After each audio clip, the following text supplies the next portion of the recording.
L'Ajuntament ha decidit lluitar contra l'exclusió social a la ciutat. Durant aquest any desenvoluparà un pla estratègic de serveis socials per reduir els 22.000 terrassencs que durant el 2008 han estat atesos pels serveis públics o en alguna de les associacions de la xarxa social.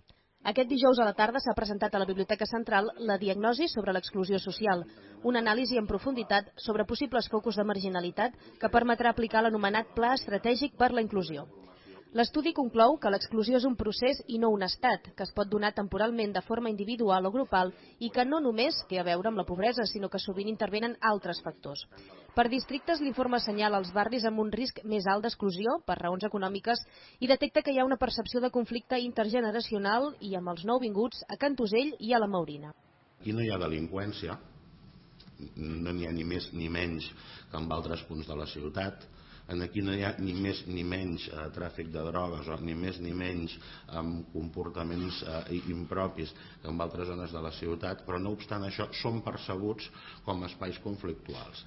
L'informe recull que més de 68.000 persones han estat ateses per algun programa inclusiu, ja sigui públic o privat, el que demostra que a Terrassa hi ha més una tasca preventiva que no pas pal·liativa. Amb aquesta diagnosi l'Ajuntament podrà elaborar un pla de treball per prevenir l'exclusió. És un document a partir del qual hem de treballar per elaborar el que ha de ser un pla estratègic i un pacte polític i social per la inclusió a Terrassa. Nosaltres l'hem dit la Terrassa inclusiva.